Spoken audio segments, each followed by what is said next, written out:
Hello,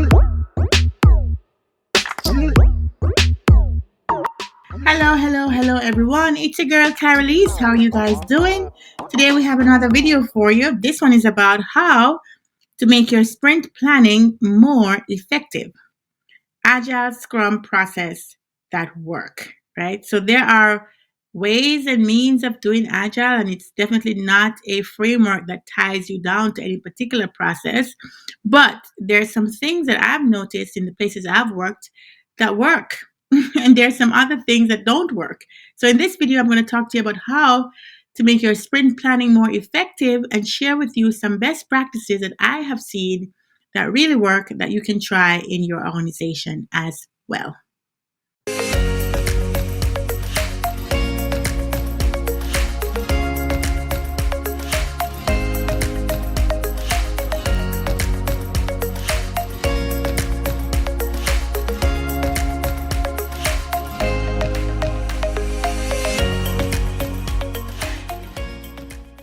So you've gone agile, huh?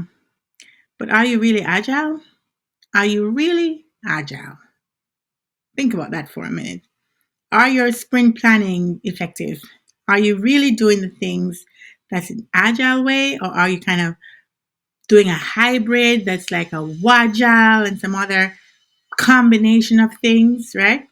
Let's really figure out how to make your sprint planning more effective, because that's going to be the main thing that kicks off a good agile process. But before we get there, let's talk about what Agile Scrum is not. And you see that face in the corner? That is the face I'll be giving you whenever you start doing the things I'm going to list out right now.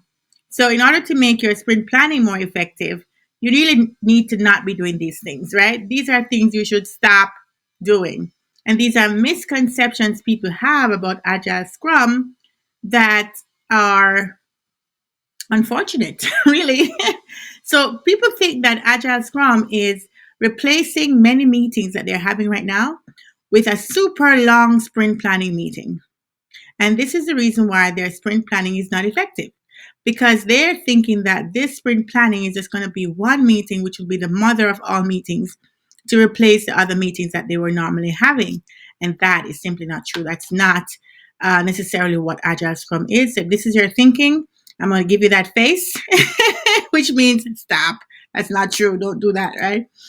Now, what else is it that Agile Scrum is not? So people think that you just go in there and you start guessing how much work you can do in the sprint and just cross your fingers and hope that you get it done, right? So yes, there is some element of guesstimation going on. I mean, you do have to point the stories. You don't always know exactly how much effort it's going to take, but you're going to give it a good stab, or give a good stab at it. The process of being an agile organization and working in Agile Scrum is not to come together and guess how much work you're going to do and just try to make it happen. If it doesn't happen, it's okay. If it does happen, it's okay. Next time you come around, you guess again and do that. That's not necessarily what's going on. It looks that way, but it's not. This is definitely a way to not have an effective sprint planning and not be able to do a good in Agile Scrum. The other thing that people have misconceptions around and what Agile Scrum is not, and the reason why they're having these very ineffective sprint planning, is because they think that the daily Scrum for them is just this mundane meeting where everyone gives a status update and try to prove that they did some work the day before. So it's like, yesterday I worked on so and so and so and so and so. Today I'm going to work on so and so and so and so and so. And it becomes this status update that goes around the room, and that's what they think they're doing when they do the daily Scrum. It's not just that, for sure, right? So this is another one of the ways where your agile process may not be effective if you're just having this status update as your daily Scrum, and it becomes monotonous and mundane, and then after a while, you lose all interest in it. It's just like, oh, here we go again. You definitely don't want to feel that way. And if you're doing that, you're going to have, less excitement in the team, and you're not going to have effective sprints, for sure. So the other thing that Agile Scrum is not, and it contributes to you not having good sprint planning, and you need to figure out ways to make your sprint planning more effective. If you're having long conversations on user stories and still you're having a lot of missing dependencies or missing requirements. So all this talk, all this conversation back and forth, all these changes in the sprint planning, and at the end of the day, when you deliver the story to the user, there's a bunch of stuff missing. Or as you're implementing it, you realize, oh, we didn't account for this, didn't account for that. Now we got to repoint the story. Now we got to go find new requirements. Now we got to update the UX design, and it's just a mess. So, how to make your sprint planning more effective? By not having this. And you can't eliminate it 100%. I'm not saying that you can, but you definitely want to make a lot of effort in preventing this, and as much as you can, get your stories, having accounting for all of the dependencies, and try to make sure the requirements are correct. And that is how you're going to make your sprint planning more effective for sure. More things still. I have a lot of these, right? Because I've talked to a lot of people, and I've observed lots of other sprint Scrum teams, and I myself work with a Scrum team, and I see some of the dangers. So here's some other things that people think Agile Scrum is, and it really is not, and they need to stop doing this. So you have one team lead dominating the conversation and dictating what stories get pointed and which ones don't. And then at the end of the day, they're kind of the ones leading in what the final points are, right? So this is a way to not have an effective meeting. So if you want to make your sprint planning more effective, you need the entire team to participate, right? You need to make sure it's not just the biggest bull in the pen, kind of just leading everybody. Now, naturally, when you have a group, you're going to have one or two people more vocal than others, right? But you need to try to engage as a scrum master, as a business analyst, or just anybody on the team.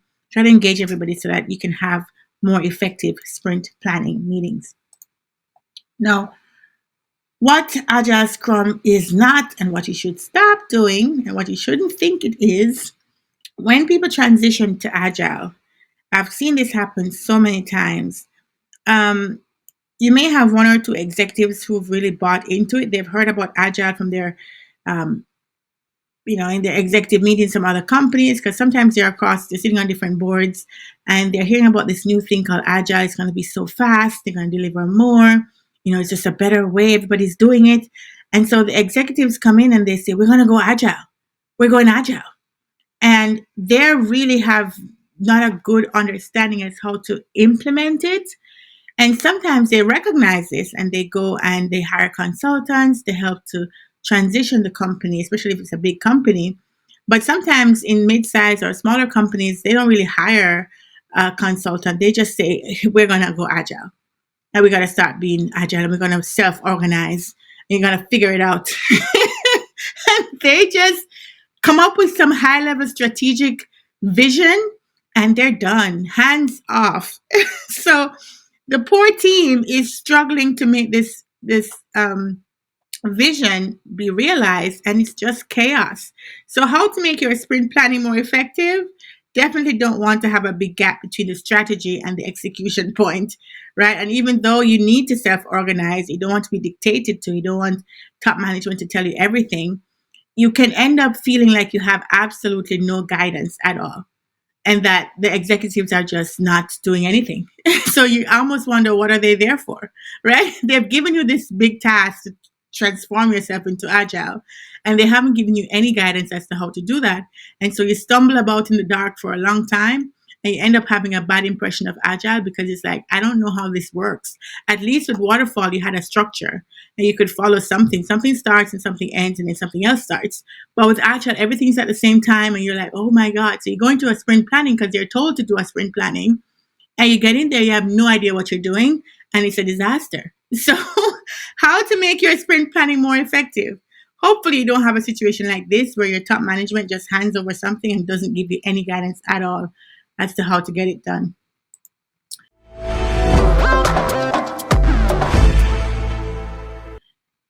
So again, what Agile Scrum is not, and the things that you should stop thinking it is and stop doing if you're doing it. So having convoluted requirements that take a lot of discussion to figure out, eating up the sprint planning time.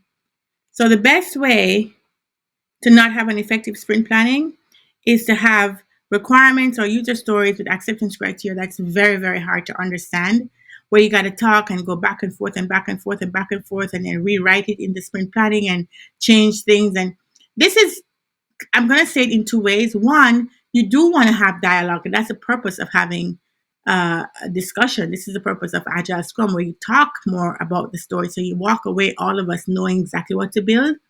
But it can get to the extreme where you're doing so much talking because you didn't do the proper analysis, because you didn't look into the story enough, because you didn't have the conversation with the stakeholders, because you didn't have the designs ready. Like, it could be great to talk about something, but also an indication that you're not prepping well for the sprint planning, right? So if you want to make your sprint planning more effective, try to have better requirements at the time before you get into sprint planning, right? Make sure it's all covering all the use cases, and that you can clearly explain what is intended by the user story, and you can answer questions that the developers and other team members will have. So what Agile Scrum is not, and things that you need to stop doing in order for you to have a more effective sprint planning meeting. So when you have endless surprises that make it to the top of the sprint and cause product roadmap to slip. So if you're having a sprint planning and you thought you had the backlog prioritized in the way that you want, it's going to meet the roadmap items, and you have the sprint goal and all that stuff. And then come the day of sprint planning, a bunch of stuff that's jumping from nowhere. I mean, if it's house on fire, like these are really urgent things, critical things, the system is down, fine, go ahead and do it. But it could be things that was just nowhere inside. It's not completely urgent. It just bounced everything else out. And so the product owner is taken by surprise. You're taken by surprise. It may have been, user stories that are not fully fleshed out, and you got to spend all this time talking about it. That is a recipe for disaster. You're not going to meet your roadmap goals. You're not going to meet you're not going to be able to deliver the things you said you're going to deliver if you keep bumping what you planned for something unplanned. So having a good grasp as to um, how much capacity do you have for these unplanned things is good. And also, even if you can't know about it ahead of time, to talk to the product owner, but to really evaluate, is this needed right now? Can this wait? Can this go to the next sprint? Right? Not just constantly be throwing things over the wall in the sprint planning. It's definitely not the best way to it's not the best way to have an effective sprint planning, for sure.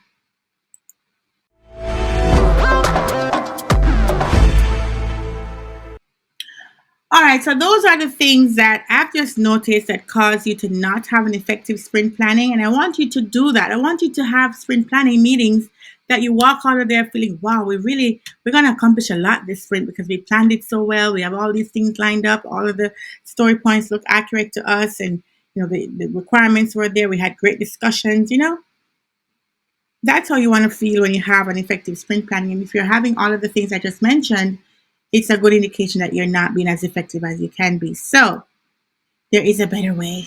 Okay, breathe. It's okay.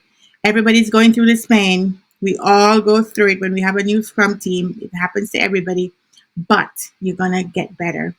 It does not have to be your life. You do not have to go to sprint planning with dread and thinking, oh my God, now I'm going to have to rewrite all these stories in the sprint planning and everybody's watching me while I'm typing. It's like, oh my goodness. Okay? How to make your sprint planning more effective? By having it better, right? You don't have to live your life that way as a business analyst or product owner, right? There are ways to get better outcomes with the Agile Scrum process.